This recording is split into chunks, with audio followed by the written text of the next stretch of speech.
ಚರ್ಚೆಯನ್ನ ಮಾಡೋಣ. ನನ್ನ ಜೊತೆಗೆ ಅತಿಥಿಗಳಿದ್ದಾರೆ. ಕಾಂಗ್ರೆಸ್ನಿಂದ ಸುಧೀಂದ್ರ ಅವರಿದ್ದಾರೆ, ವಕ್ತಾರರು. ನಮಸ್ತೆ, ಕಾರ್ಯಕ್ರಮಕ್ಕೆ ಸ್ವಾಗತ. ಬಿಜೆಪಿಯಿಂದ ಎಸ್ ಪ್ರಕಾಶ್ ಅವರಿದ್ದಾರೆ, ವಕ್ತಾರರು. ನಮಸ್ತೆ, ಕಾರ್ಯಕ್ರಮಕ್ಕೆ ಸ್ವಾಗತ. ಚರ್ಚೆಯನ್ನ ಆರಂಭ ಮಾಡೋಣ. ಮಾನ್ಯ ಸುಧೀಂದ್ರ ಅವರೇ, ಏನು ನಿಮ್ಮ ಕೋಲಾರದ ಕತೆ?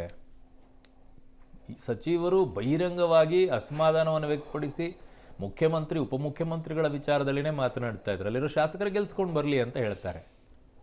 ನೋಡಿ, ಮುನಿಯಪ್ಪನವರು ಭಾಳ ಹಿರಿಯ ನಾಯಕರು, 7 ಸರಿ ಸಂಸದರಾಗಿದ್ದರು, CWC ಪರ್ಮನೆಂಟ್ ಇನ್ವೈಟಿ ಆಗಿದ್ದರು, ವರ್ಕಿಂಗ್ ಕಮಿಟಿ ಮೆಂಬರ್ ಆಗಿದ್ದರು. ಹಾಗಾಗಿ ಸಹಜವಾಗಿ ಅವ್ರಿಗೆ ಅದನ್ನು ನಿನ್ನೆ ಅದೇ ಸಮಸ್ಯೆನ ಕಾಂಗ್ರೆಸ್ಗೆ ಅಂತ ಅಲ್ಲ, ನಿಮಿಷ ಅವ್ರು ನಿನ್ನೆ ಕರೆದಿಲ್ಲ ಸಮಸ್ಯೆ ಅಂತಕ್ಕಂಥ ಒಂದು ಸ್ವಲ್ಪ ಅಸಮಾಧಾನ ಇರತಕ್ಕಂಥದ್ದು ಸಹಜ. ಸ್ವಲ್ಪ ಅದನ್ನು ಸರಿಪಡಿಸ್ತೀವಿ. ನೋಡಿ, ನಮ್ಗೆ ಇದು ಕೋಲಾರ ಇವತ್ತು ಅಲ್ಲಿ ಅಭ್ಯರ್ಥಿಗಳ ಒಂದು ಆಯ್ಕೆನಲ್ಲಿ ಭಾಳ ದೊಡ್ಡ ಸಮಸ್ಯೆ ಇತ್ತು.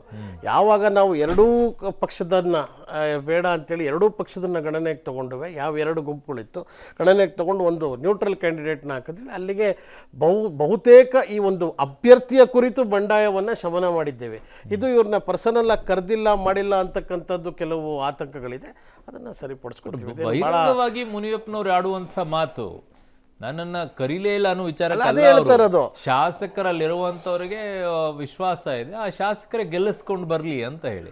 ಇದು ಸಣ್ಣದಾಗತ್ತಂತ ವಿಶ್ವಾಸ ಅಂತ ಅನ್ನೋದಕ್ಕಿಂತ ಅವ್ರು ಫಸ್ಟ್ ಶುರು ಮಾಡಿದ ಹಿನ್ನೆಲೆಯಿಂದ ಏನು ನನ್ನನ್ನು ನಿನ್ನೆ ಕರೀಲಿಲ್ಲ ಅಂತಕ್ಕಂಥದ್ದು ಅಸಮಾಧಾನ ಇದೆ. ಅದನ್ನ ಸರಿಪಡಿಸುವ ಈಗಾಗಲೇ ಅಥವಾ ಮುನಿಯಪ್ಪನವರೇ ಲೆಕ್ಕಕ್ಕಿಲ್ವಾ ಅಂತ ಕಾಂಗ್ರೆಸ್? ಖಂಡಿತ ಇಲ್ಲ, ಲೆಕ್ಕ ಅಲ್ಲ. ನೀವು ಹೇಳ್ತಾ ಇರೋದು ಸಚಿವರಾಗಿದ್ದಾರೆ.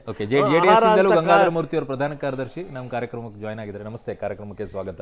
ಆಹಾರ ಇಲಾಖೆ ಅಂತ ಪ್ರಮುಖ ಖಾತೆ ಹೊಂದಿರತಕ್ಕಂಥ ಒಬ್ರು ಸಚಿವರನ್ನ ನಾವು ಲೆಕ್ಕಕ್ಕಿಲ್ಲ ಅಂತ ಯಾವುದೇ ಪಕ್ಷದಲ್ಲಿ ಲೆಕ್ಕಕ್ಕಿಲ್ಲ ಅಂತ ಇನ್ವೈಟ್ ಮಾಡಿಲ್ದೇ ಇರತಕ್ಕಂಥದ್ದು ಅದ್ರದ್ದು ಖಂಡಿತ ನಾವು ನೋಡ್ತಾ ಇದ್ದೀವಿ.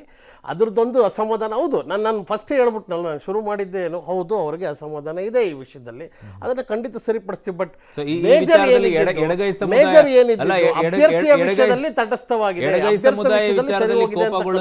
ಆತಂಕ ಕಾಂಗ್ರೆಸ್ಸಿಗಿಲ್ವಾ? ಖಂಡಿತ ಇಲ್ಲ. ಮುನಿಯಪ್ಪನವರು ಅಥವಾ ಅವರ ಸಮುದಾಯವನ್ನು ಮತ್ತು ಎಲ್ಲ ಜನಾಂಗದ ಏನು ಅವರ ಜನಾಂಗದ ಇವ್ರನ್ನ ಜೊತೆಗೆ ತೊಗೊಂಡು ಹೋಗ್ತಾರೆ. ಮುನಿಯಪ್ಪನವರೇ ಮುಂದಿನ ದಿನಗಳಲ್ಲಿ ಇದರಲ್ಲಿ ಕೋಲಾರದಲ್ಲಿ ಬಂದು ಅಭ್ಯರ್ಥಿಯ ಪರ ಖಂಡಿತವಾಗಿಯೂ ಪ್ರಚಾರ ಮಾಡ್ತಾರೆ. ಅದನ್ನು ನೀವು ನೋಡ್ತೀರಾ, ಬಂದು ಪ್ರಚಾರ ಮಾಡ್ತಾರೆ. ಎಸ್ ಪ್ರಕಾಶ್ ಅವರೇ, ಕೋಲಾರದ ಕತೆ ನಮ್ಮಲ್ಲಿ ಯಾವುದೇ ರೀತಿಯಾದಂಥ ನೀವೇನು ಈಗ ತೋರಿಸಿದ್ರಲ್ಲ, ಅವ್ರುಗಳೇ ಮಾತಾಡಿ ಹೇಳಿದ್ದಾರೆ, ಯಾವುದೋ ಇಲ್ಲ ನಾವು ಕೆಲಸ ಮಾಡ್ತೀವಿ ಅಲ್ಲ. ಅವು ಬೇರೆ ಕ್ಷೇತ್ರಕ್ಕೆ ಬರ್ತೀನಿ, ಕೋಲಾರದ ಕತೆ ಹೇಳಿ.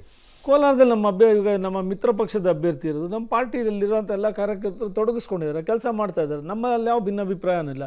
ನಮ್ಮ ಅಲ್ಲಿ ಹಿಂದೆ ಇದ್ದಂಥ ಸಿಟ್ಟಿಂಗ್ MP ಅವರು ಮುನಿಸ್ವಾಮಿ ಅವರು ಯಾವುದೇ ಇದಂಥ ಅಸಮಾಧಾನನೂ ವ್ಯಕ್ತಪಡಿಸಿಲ್ಲ, ಮತ್ತು ಕೆಲಸ ನಡೀತಾ ಇದೆ ಅಲ್ಲಿ. ನಮ್ಮಿಂದೇನಲ್ಲಿ ಸಮಸ್ಯೆ ಇದ್ದಂಗೆ ನನ್ನ ಗಮನಕ್ಕಂತೂ ಬಂದಿಲ್ಲ. ನಿಮ್ಮ ಗಮನಕ್ಕೇನು ಬಂದಿಲ್ಲ ಸರ್. ಗಂಗಾಧರ ಮೂರ್ತಿ ಸರ್, ಆಲ್ ಫೇರ್ ಕೋಲಾರದಲ್ಲಿ? ಕರೆಕ್ಟ್ ಆಗಿದೆಯಲ್ಲ, ಏನೂ ಸಮಸ್ಯೆ ಇಲ್ಲ. ಓನ್ಲಿ ಸಮಸ್ಯೆ ಕಾಂಗ್ರೆಸ್ನಲ್ಲಿ.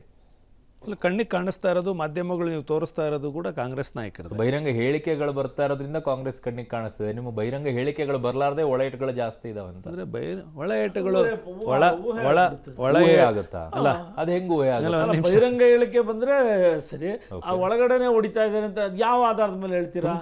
ತುಮಕೂರಿನಲ್ಲಿ ಯಾವ ಬಹಿರಂಗ ಹೇಳಿಕೆಗಳು ಬಂದಿತ್ತು? ಆಯ್ತಲ್ಲ, ಅದೆಲ್ಲ ಆ ಫೇಸ್ ಓವರ್, ಅದನ್ನ ನಾನು ಡಿಬೇಟು ಮಾಡೋದಲ್ಲ. ಅಲ್ಲ, ಅದನ್ನೇ ಹೇಳ್ತಾ ಇದ್ದೀನಿ. ಯಾವ ಬಹಿರಂಗ ಹೇಳಿಕೆಗಳು ಬಂದಿತ್ತು?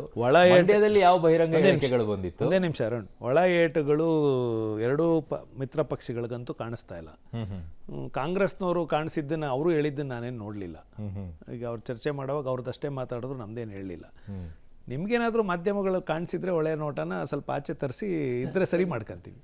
ಅಲ್ಲ, ನಾವ್ ಯಾಕೆ ತರಿಸಿ ನಿಮ್ಮನ್ನ ಸರಿ ಗೊತ್ತಿಲ್ಲ, ಅದಕ್ಕೆ ನೀವು ಸರಿ ಮಾಡ್ಕೊಳ್ಳಿ. ಒಳ ಏಟುಗಳು ಇಲ್ಲ ಅಂತ ತರಿಸ್ಬಿಟ್ಟು ಸರಿಯಾಗಿ ಮೂರು ಪಾರ್ಟಿಯವರಿಗೆ ಗೊತ್ತಿಲ್ಲದೆ ಇರೋದು ಏನಾದ್ರು ನಿಮಗ್ ಕಾಣಿಸಿದ್ರೆ ಒಂಚೂರು ಸಲಹೆ ಕೊಡಿ, ಸರಿಪಡಿಸ್ಕೊಂತೀವಿ. ಇಲ್ಲ ಅಂದ್ರೆ ಸರಿ ಇದೆ ಅಂತ ಅನ್ಕೊಂತೀವಿ. ನಿಮ್ಮ ಪಕ್ಷಗಳಿಗೆ ಸಲಹೆ ಕೊಡೋ ಮಟ್ಟಕ್ಕೆ ದೊಡ್ಡಂತವ್ರು ನಾವಂತೂ ಅಲ್ಲ. ವ್ಯಕ್ತಿಯಾಗಿ ಯಾರನ್ನೂ ದೊಡ್ಡವರು ಅನ್ಕೊಂಡಿಲ್ಲ. ಆದ್ರೆ ಮಾಧ್ಯಮವಾಗಿ ಒಂದು ಪ್ರಜಾಪ್ರಭುತ್ವದ 4ನೇ ಅಂಗವಾಗಿ ಒಂದು ಸಲಹೆ ತಗೊಳ್ಳೋದು ನಮ್ಮ ಕರ್ತವ್ಯ. ಈಗ ನಿಮಗೆ ಸಲಹೆ ಕೊಟ್ಬಿಟ್ಟು ಇವರು ಅವ್ರ ಪರವಾಗಿ ನಿಂತ್ಕೊಂಡಿದ್ದಾರೆ ಅಂತ ಹೇಳಿಸ್ಕೋಬೇಕು ಅಲ್ವಾ ಸುಧೀಂದ್ರ? ಸಹಜ ಅಲ್ಲ. ಈಗ ಪತ್ರಿಕೋದ್ಯಮದಲ್ಲಿ ಎಂತ ಯೋಚನೆಗಳನ್ನ ಅಲ್ಲ, ಪತ್ರಿಕೋದ್ಯಮದಲ್ಲಿದ್ದಾಗ ನೀವು ಎಲ್ಲರನ್ನೂ ಟೀಕಿಸಬೇಕು, ಎಲ್ಲರೂ ಮಾಡಿದಂತ ಒಳ್ಳೆ ಕೆಲಸವನ್ನ ಹೊಗಳಬೇಕು, ಇಷ್ಟೇ ನಿಮ್ಮ ಕೆಲಸ. ಆಯ್ತು, ಹೊಗಳೋದಕ್ಕಿಂತ ಸ್ವಲ್ಪ ತೆಗಳೋದೇ ಜಾಸ್ತಿ ಮಾಡೋಣ ಅಂತ. ಅದು ಈ ಕೋಲಾರ ನಿಮಗೆ ಬೆನಿಫಿಟ್ ಜಾಸ್ತಿ ಆಗುತ್ತಾ ಮುನಿಯಪ್ಪನವರ ಈ ಅಸಮಾಧಾನ, ಎಡಗೈ ಸಮುದಾಯಗಳ ಈ ವಿರೋಧಗಳು? ಒಂದು ತಿಳ್ಕೊಳ್ಳಿ, ಈಗ ಕಳೆದ ಬಾರಿ MP ಚುನಾವಣೆಯಲ್ಲಿ ನಮ್ಮ ಮಿತ್ರ ಪಕ್ಷವಾದ ಭಾರತೀಯ ಜನತಾ ಪಾರ್ಟಿ ಗೆದ್ದಿತ್ತು, ಅಭೂತಪೂರ್ವ ಜಯಶಾಲಿಯಾಗಿ ಪಡೆದಿತ್ತು. ಸ್ವತಃ ಮುನಿಯಪ್ಪನವರೇ ಅಲ್ಲಿ ಕೇಂದ್ರದಲ್ಲಿ 7 ಬಾರಿ ಗೆದ್ದಂಥ, ಕೇಂದ್ರದಲ್ಲಿ ಮಂತ್ರಿ ಆಗಿದ್ದಂಥವ್ರು ಸ್ವತಃ ಸೋತರು. ಯಾಕೆ ಸೋತರು, ಹೇಗೆ ಸೋತರು ಅನ್ನೋದೆಲ್ಲ ಕಾರಣಗಳು ಬೇರೆ. ಆದರೆ ಇವತ್ತಿನ ಪರಿಸ್ಥಿತಿನಲ್ಲಿ ಭಾರತೀಯ ಜನತಾ ಪಾರ್ಟಿ ಮತ್ತು JDS ಎರಡೂ ಹೊಂದಾಣಿಕೆಯಿಂದ JDS ಅಭ್ಯರ್ಥಿ ಹಾಕಿರೋದ್ರಿಂದ, ಮುಕ್ತ ಮನಸ್ಸಿನಿಂದ ಭಾರತೀಯ ಜನತಾ ಪಾರ್ಟಿ ನಮಗೆ ಸಹಕಾರ ಕೊಡ್ತಾ ಇರೋದ್ರಿಂದ ನಾವು ಚುನಾವಣೆಯಲ್ಲಿ ಅವ್ರ ಒಳ ಕಿತ್ಲಾಟ ಗಿದ್ಲಾಟ ಯಾವೂ ನಾವು ತಲೆನೇ ಕೆಡಿಸ್ಕೊಂಡಿಲ್ಲ. ನಿಮ್ಮ ಪಾಡಿಗೆ ನೀವು ಕಾಂಗ್ರೆಸ್ ಈ ದೇಶದಲ್ಲಿ ಭಾರತೀಯ ಜನತಾ ಪಾರ್ಟಿನೋ JDS ಅವ್ರನ್ನ ಕಿತ್ತಾಕೋದು ಬೇಡ, ಅವ್ರನ್ನ ಸೋಲ್ಸೋದು ಬೇಡ. ಕಾಂಗ್ರೆಸ್ ಭಾಳ ಸಲ ಸೋಲ್ಸ್ಕೊಳತ್ತೆ ನಾನಾ ಕಾರಣಗಳಿಗೆ. ಅದನ್ನು ನಾವು ಕಳೆದ ಒಂದು 10 ವರ್ಷದಲ್ಲಿ ಭಾಳ ಸಲ ನೋಡಿದ್ದೀರಿ, ನೀವು ನೋಡಿದ್ದೀರಿ, ನಾವು ನೋಡಿದ್ದೀವಿ. ಇಡೀ ಜಗತ್ತಿಗೆ ಗೊತ್ತಾಗಿದೆ ಕಾಂಗ್ರೆಸ್ ಯಾರ್ಯಾರನ್ನ ಹೆಂಗೆ ಸೋಲ್ಸ್ಕೊಳತ್ತೆ, ಮಿತ್ರ ಪಕ್ಷದವ್ರನ್ನ ಹೆಂಗೆ ಸೋಲ್ಸುತ್ತೆ ಎಲ್ಲ ಗೊತ್ತಿದೆ. ಹಾಗಾಗಿ ಅವ್ರ ಜಗಳಗಳು ನಮಗೇನು ಇಂಪಾರ್ಟೆಂಟ್ ಅಲ್ಲ, ಬೇಕಾಗಿಲ್ಲ, ನಮ್ಗೆ ಇಂಪಾರ್ಟೆಂಟ್ ಅಲ್ಲ. ಆದರೆ ಕೋಲಾರ ಜನತೆ ಇವ್ರಿಗೆ ಮತ ಕೊಟ್ಟು ನಾವು ತಪ್ಪು ಮಾಡ್ತಾ ಇದೀವಿ ಪದೇ ಪದೇ ಅಂತ ತೀರ್ಮಾನ ಮಾಡ್ಕೊಂಡು ಜನ ತೀರ್ಮಾನ ಮಾಡ್ತಾರೆ, ಅಷ್ಟಕ್ಕೆ ಪ್ರಕಾಶ್ ಅವರೇ, ಈ ಎಡಗೈ ಸಮುದಾಯದ ವಿಚಾರ ಬಹಳ ಚರ್ಚೆಗೆ ಬರ್ತಾ ಇದೆ, ಮುನ್ನೆಲೆಗೆ ಬರ್ತಾ ಇದೆ. ಮುನಿಯಪ್ಪನವರಿಗೆ ಬೇಸರ ಮಾಡಿದ್ರು, 2 ಸೀಟ್ಗಳನ್ನು ಮಾತ್ರ ಎಡಗೈದವರು ಕೊಟ್ಟಿದ್ದಾರೆ ಅಂತ ಹೇಳಿ. ಬಹಳ ಎಫೆಕ್ಟ್ ಆಗುತ್ತಾ ಎಡಗೈ ಸಮುದಾಯಗಳನ್ನು ಈ ರೀತಿಯಾಗಿ ವಿರೋಧ ಹಾಕ್ಕೊಂಡ್ರೆ? ಸರ್ ನೋಡಿ, ಯಾವುದೇ ಒಂದು ಸಮುದಾಯಕ್ಕೆ ಅಸಮಾಧಾನ ಆದಾಗ ಖಂಡಿತವಾಗ್ಲೂ ಅವರು ವ್ಯತ್ಯಾಸವಾಗಿ ನಡ್ಕೋಬಹುದು. ಅದು ಓನ್ಲಿ ಆ ಕ್ಷೇತ್ರಕ್ಕಾಗುತ್ತಾ, ಬೇರೆ ಕಡೆ ಇಂಪ್ಯಾಕ್ಟ್ ಆಗುತ್ತಾ? ಅಲ್ಲ, ಸದ್ಯಕ್ಕೆ ನನಗೆ ಗೊತ್ತಿರೋ ಹಂಗೆ ಈ ವಿಚಾರದ ಬಗ್ಗೆ, ಕೋಲಾರದ ರಾಜಕೀಯ ಪರಿಸ್ಥಿತಿ ಬಗ್ಗೆ ನಮಗೆ ಮಾಹಿತಿ ಅಷ್ಟಾಗಿಲ್ಲ. ಯಾಕಂದರೆ ಅದನ್ನು ಎಲೆಕ್ಷನ್ ನಿಂತಿರುವಂಥದ್ದು ಜನತಾದಳದ ಅಭ್ಯರ್ಥಿಯವರು. ಅವರು ಅದನ್ನು ಮೈತ್ರಿಯಾಗಿ ಬಿಜೆಪಿ ತಲೆನೇ ಕೆಡಿಸ್ಕೊಳ್ತಿಲ್ಲ, ಅವ್ರು ಏನಾದ್ರು ಮಾಡ್ಕೊಂಡು ಹೋಗ್ಲಿ ಅಂತ. ಅಲ್ಲ, ನೀವು ಆ ಥರ ಎಲ್ಲ ವ್ಯಾಖ್ಯಾನ ಮಾಡಿದ್ರೆ ನೀವು ಹೇಳ್ತಾ ಇದ್ರೆ ನಾನು ಹೇಳ್ತಾ ಇರೋದು ಅಲ್ಲಿನ ಜಾತಿ ಸಮೀಕರಣದ ಬಗ್ಗೆ ನಾನು ಹೇಳ್ತಾ ಇರುವಂಥದ್ದು ಅಷ್ಟೇ. ಚುನಾವಣೆ ಇದೆಲ್ಲ ಅಲ್ಲಿ ನಾವು ಕಳೆದ ಬಾರಿ ಕೊಟ್ಟಾಗ ನಾವು ಗೆದ್ದಿದ್ದೀವಿ. ಆ ಗೆದ್ದಿದ್ದ ಸೀಟಲ್ಲಿ ಮತ್ತೆ ಈ ಸತಿ JDS ಅಭ್ಯರ್ಥಿ ಗೆಲ್ಲೋದಕ್ಕೆ ಸಂಪೂರ್ಣವಾಗಿ ತೊಡಗಿಸ್ಕೊಂಡಿದ್ದೀವಿ. ಎಲ್ಲ ಸಂಗತಿಗಳಿಂದ ನಮಗೆ ಇವತ್ತು ದೇಶಕ್ಕೆ ಒಂದು ಸುಭದ್ರವಾದ ಸರ್ಕಾರ ಬರಬೇಕು, ಒಂದು ಮೋದಿಯವರ ನೇತೃತ್ವ ಪ್ರಧಾನಿ ಆಗುವಂಥ ಸರ್ಕಾರ ಬರಬೇಕು, ಅದಕ್ಕೆ ಕೆಲಸ ಮಾಡ್ತಾ ಇದ್ದೀವಿ. ಇವತ್ತು ಮಿಕ್ಕ ಯಾವ ವಿಚಾರ ಸಂಗತಿಗಳೆಲ್ಲ ಯಾವುದು ನಮಗೆ ನಾವು ನೋಡ್ತಾ ಇಲ್ಲ. ನಮಗೆ ಈ ಪ್ರತಿಯೊಂದು ಸೀಟು ಅಮೂಲ್ಯವಾದ್ದು. ಆ ಪ್ರತಿಯೊಂದು ಸೀಟು ನಾವು ಗೆದ್ದು ಇವತ್ತು ನಾವು ದೆಹಲಿಯಲ್ಲಿ ಸರ್ಕಾರ ಮಾಡ್ತಿದ್ವಿ. ದೆಹಲಿಯಲ್ಲಿ ಸರ್ಕಾರ ಮಾಡ್ತಾ ಇದ್ರು, ಮಾಡಿ, ಬೇಡ ಅಂದವ್ರು ಯಾರು. ಆದರೆ ಹಾಸನದ ವಿಚಾರ ಮಾತ್ರ ನಿಮಗೆ ಈ ಮೈತ್ರಿ ಹೊಂದಾಣಿಕೆ ಆಗ್ತಿಲ್ವಾ? ಯಾಕೆ ಆಗ್ತಿಲ್ಲ? ಏನದರಲ್ಲಿ ವಿಶೇಷವಾಗಿ ಏನು ಕಾಣ್ತಿದೆ ಹೇಳಿ ನನಗೆ. ಪ್ರೀತಮ್ ಗೌಡ್ರು ಹೇಳಿದಾರಲ್ಲ, ನಾನು NDA ಅಭ್ಯರ್ಥಿ ಪರವಾಗಿ ಚುನಾವಣೆ ಮಾಡ್ತೀನಿ, ನನಗೆ ರಾಜ್ಯದ BJP ಪಾರ್ಟಿ ಮೈಸೂರಿನಲ್ಲಿ ಇನ್ಚಾರ್ಜ್ ಹಾಕಿದೆ, ನಾನು ರಾಜ್ಯ BJPಯ ಜನರಲ್ ಸೆಕ್ರೆಟರಿ ಇದ್ದೀನಿ, ಅದಕ್ಕೆ ನಂಗೆ ರಾಜ್ಯ ಮಟ್ಟದ ಒಂದಷ್ಟು ಜವಾಬ್ದಾರಿ ಇದ್ದಾವೆ, ಅಲ್ಲೂ ಕೆಲಸ ಮಾಡಬೇಕು, ನಾನು ಇಲ್ಲೂ ಕೆಲಸ ಮಾಡಬೇಕು, ಮಾಡ್ತೀನಿ ಅಂತ ಹೇಳಿದ್ದಾರೆ. ನಾಮಪತ್ರ ಸಲ್ಲಿಕೆಗೆ ಬರಲಿಲ್ಲ, ನಾಮಪತ್ರ ಮಾತಾಡೋಕ್ಕೂ ಕೂಡ ಕರೆದ್ರು. ಕರೆಕ್ಟಾಗಿ ಹೇಳಿದ್ದು, ಒಂದೇ ನಿಮಿಷ, ನಾನು 28 ಕ್ಷೇತ್ರಕ್ಕೂ ನಂದು ಇದಿದೆ, ಇನ್ಚಾರ್ಜ್ ಇದೆ, 28 ಕ್ಷೇತ್ರಕ್ಕೂ ಮಾಡ್ತೀನಿ, ಅದರಲ್ಲಿ ಹಾಸನನು ಒಂದು ಅಂತ ಹೇಳಿದ್ರು. ಈಗ ಅವ್ರ ಸ್ಟೇಟ್ಮೆಂಟ್ ಕೋಲಾರಕ್ಕೆ ಮುನಿಯಪ್ಪನವ್ರು ನಾಮಿನೇಷನ್ಗೂ ಹೋಗಲಿಲ್ಲ, ಮತ್ತು ಮೊನ್ನೆ ಸಿದ್ದರಾಮಯ್ಯನವರು ಮುಖ್ಯಮಂತ್ರಿ ಹೋದಾಗ DCM ಹೋಗಿದ್ದಾಗೂ ಹೋಗಲಿಲ್ಲ. ಹಂಗಂತ ಕೋಲಾರದಲ್ಲಿ ಮುನಿಯಪ್ಪನವ್ರು ನಾಳೆ ಬೆಳಗ್ಗೆ ಚುನಾವಣೆಗೆ ಹೋಗಲ್ಲ ಅಂತ ಹೇಳೋಕ್ಕಾಗತ್ತಾ? ಕ್ಯಾಂಪೇನ್ಗೆ ಹೋಗಲ್ಲ ಅಂತ ಹೇಳೋಕ್ಕಾಗತ್ತಾ? ಹೇಳಿ ಅಲ್ಲಿ ಅಷ್ಟೇ. ಪ್ರೀತಮ್ ಗೌಡ್ರು ಹಾಸನಕ್ಕೆ ಅಷ್ಟಕ್ಕೆ ಸೀಮಿತವಾಗಿಲ್ಲ, ಅವರು ರಾಜ್ಯ ಮಟ್ಟದ ನಾಯಕರಿದ್ದಾರೆ ಈಗ, ಮತ್ತು ಸ್ಟೇಟ್ ಜನರಲ್ ಸೆಕ್ರೆಟರಿ ಇದ್ದಾರೆ, ಅವ್ರಿಗೊಂದು ಇನ್ಚಾರ್ಜು ಪಾರ್ಟಿ ಮೈಸೂರಿನಲ್ಲಿ ಕೊಟ್ಟಿದೆ. ಆ ಮೈಸೂರಿನಲ್ಲಿ ಜವಾಬ್ದಾರಿಯುತವಾಗಿ ಕೆಲಸ ಮಾಡಬೇಕಲ್ಲ, ಅಲ್ಲಿ ಹೊಸ ಅಭ್ಯರ್ಥಿ ಮೈಸೂರಿನಲ್ಲಿ ಕರೆದುಬಿಟ್ಟು ಇಬ್ಬರನ್ನು ಮೀಟಿಂಗ್ ಮಾಡಿಸ್ಬೇಕು ಅಂತಿದ್ರು, ಭೇಟಿಯಾಗಕ್ಕೂ ಬರಲಿಲ್ಲ ಯಾರು? ಪ್ರೀತಮ್ ಗೌಡ್ ಎಲ್ಲವೂ ನಿಮ್ಮ ಮಾಧ್ಯಮಗಳಲ್ಲಿ ಇದ್ದಿದ್ದು, ಯಾವ ಕೂಡ ಆ ಥರದ ಚರ್ಚೆಗಳಿಗಾಗಲಿ ಮೀಟಿಂಗ್ ಆಗಲಿ ಯಾವ ಏನೂ ಇಲ್ಲ. ಹಾಗಾಗಿ ಮೀಟಿಂಗೇ ಮಾಡಿಸ್ಬೇಕು ಅಂತ ಆಗಿದ್ದಿದ್ರೆ ಕರ್ನಾಟಕ ಸ್ಟೇಟ್ ಇನ್ಚಾರ್ಜು ರಾಘಮೋಹನ್ ದಾಸ್ ಅವ್ರು ಬಂದು ಹಾಸನ್ಗೆ ಹೋಗಿ ಮೀಟಿಂಗ್ ಮಾಡಿ ಪ್ರಜ್ವಲ್ ಅವ್ರನ್ನ ಕೇಳ್ಕೊಂಡು ಏನು ಪ್ರೀತಮ್ದೇನು ಸಮಸ್ಯೆ ಇದೆಯಾ ಅಂತ ಕೇಳಿಕೊಂಡು ಅವರೇ ಮಾಧ್ಯಮಗಳ ಮುಂದೆ ಸ್ಟೇಟ್ಮೆಂಟ್ ಮಾಡಿ ಬಂದಿದ್ದಾರೆ. ಎಲ್ಲವೂ ಸರಿ ಇದೆ, ಯಾಕೆ ನೀವು ಈ ರೀತಿ ಚರ್ಚೆಗೊಳಪಡಿಸ್ತಾ ಇದ್ದೀರಿ ಅಂತ ಅವರೇ ಹೇಳಿದ್ದಾರೆ. ಏನಿದೆ ವಿಶೇಷ? ಏನಿದೆ ಯಾವ ಸಮಸ್ಯೆಗಳು ಇಲ್ಲ. ಇವತ್ತಿನ ದಿವಸ ಈ ಬಂಡಾಯ, ಭಿನ್ನಮತ, ಅಸಹಕಾರ ಅದೆಲ್ಲ ಮುಗಿದ ಅಧ್ಯಾಯ. ಈಗ ಎಲ್ಲ ನಾಮಿನೇಷನ್ಗಳು ಫೈಲ್ ಆಗಿತ್ತು. ಈಗ ಎಲ್ಲರ ಗಮನನೂ ಚುನಾವಣೆಯಲ್ಲಿ BJP ಅಭ್ಯರ್ಥಿಗಳನ್ನ, ಮಿತ್ರ ಪಕ್ಷದ ಅಭ್ಯರ್ಥಿಗಳನ್ನ ಗೆಲ್ಸೋದ್ ಕಡೆ ಇದೆಯೇ ಹೊರತು ಮಿಕ್ಯಾವ ವಿಚಾರಗಳಲ್ಲೂ ಇಲ್ಲ.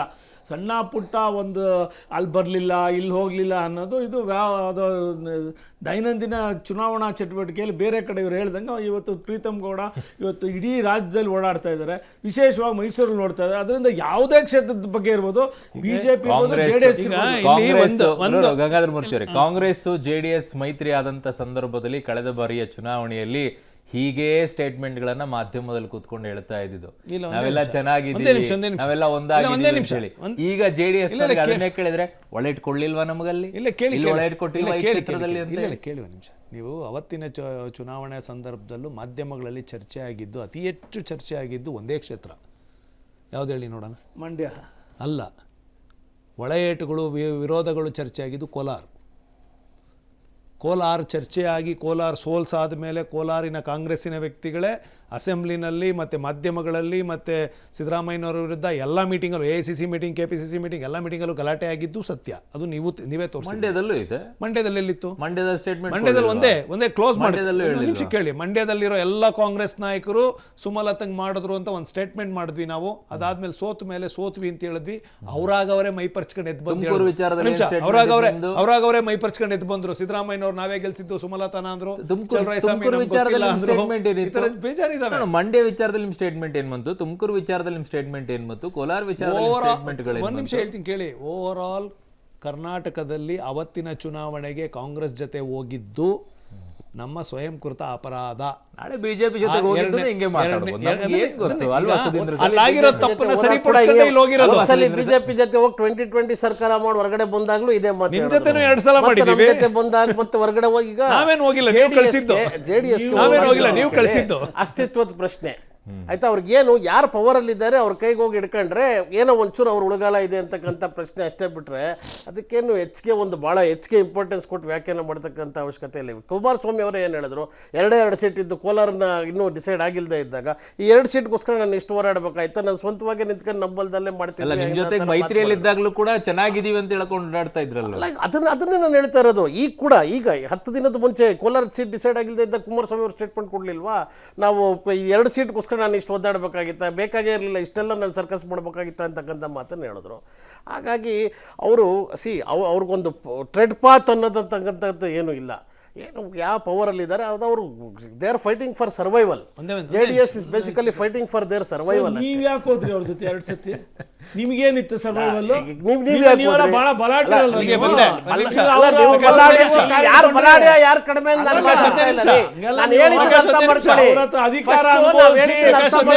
ಮಾತಾಡ್ತಿರೋ